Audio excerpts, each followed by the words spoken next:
j'ai un compte Skype avec lequel je communique beaucoup avec mes parents, mes amis en Afrique. Et sur mon pseudo, le pseudo, sur mon compte Skype, je me suis appelé Ibn al-Sabil. C'est de l'arabe. Ne paniquez pas, je vais vous expliquer. Ibn al-Sabil, Ibn, c'est fils. Al-Sabil, c'est le chemin, c'est la route, c'est le voyage. Et l'immigré, en arabe, dans la terminologie coranique, l'immigré, le migrant, le réfugié, l'exilé, l'expatrié, tout ça c'est la même chose pratiquement. Il s'appelle Ibn al-Sabil.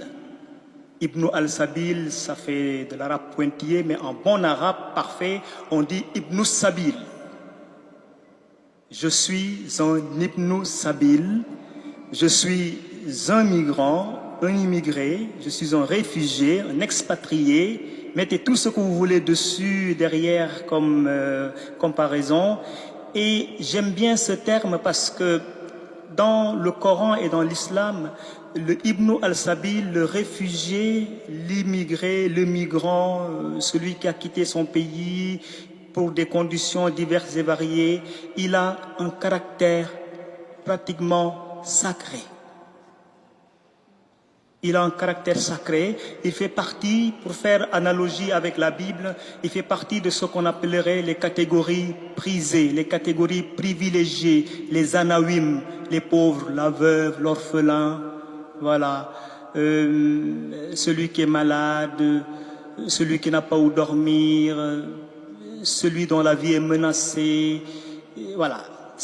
Le migrant est mis dans ces catégories-là et c'est tellement important que lorsque dans l'islam on a récolté tout l'argent et tous les biens de la zakat c'est l'aumône légale qui est différent de la petite aumône que je donne à celui qui fait la manche devant l'église, que je donne à celui qui est assis sur son tapis dans le métro, ça c'est autre chose, c'est la sadaq. Voilà, il y a la sadaq et la zakat, c'est l'aumône légale qui est donnée à la fin du ramadan.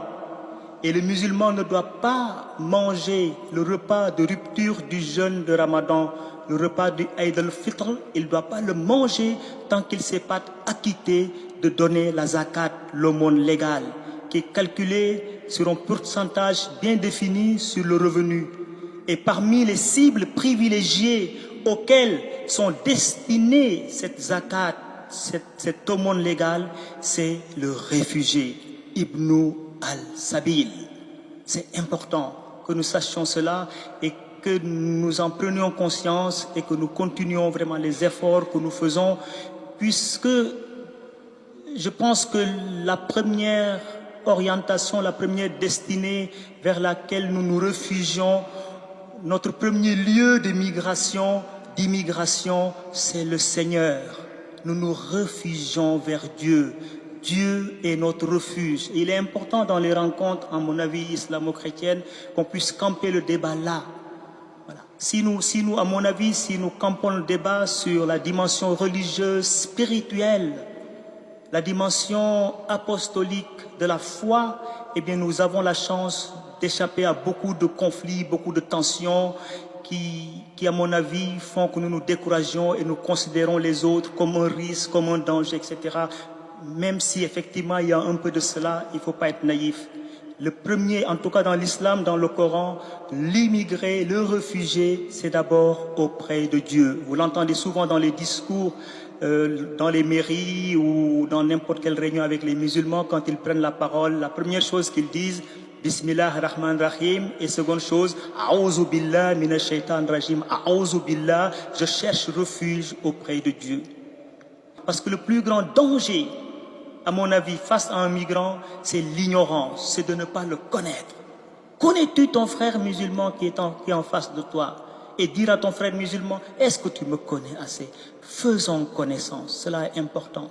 Et faire connaissance est une chose merveilleuse dans le Coran. Dieu va dire, je vous ai fait hommes et femmes.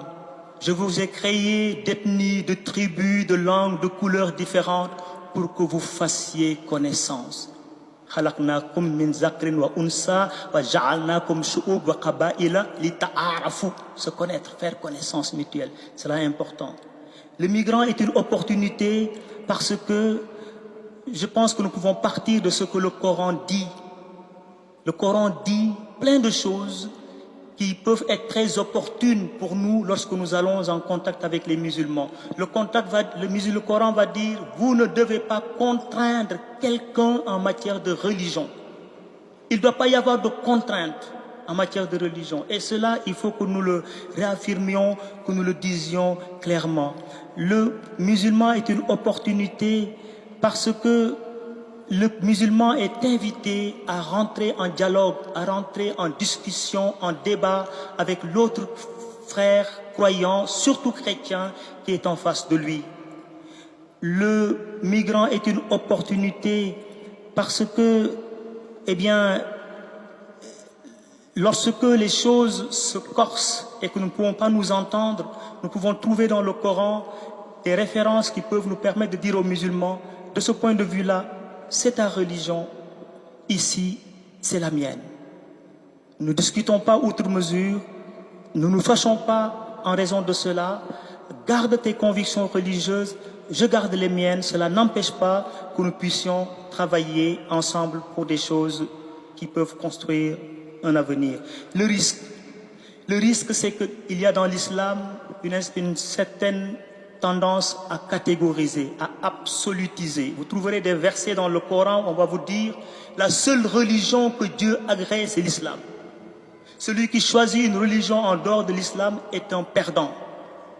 Et si vous tombez sur un musulman qui a connu que cela, à qui on a enseigné que cela, alors vous êtes sûr que vous allez être quelqu'un à qui on va proposer la religion musulmane. Et ça par tous les moyens.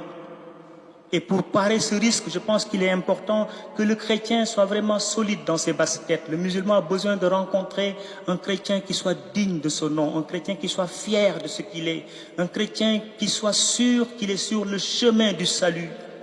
Voilà. Si vous avez cette conviction, cette personnalité, eh bien, je pense que vous pouvez échapper à cette vente de religion qui peut être la tendance.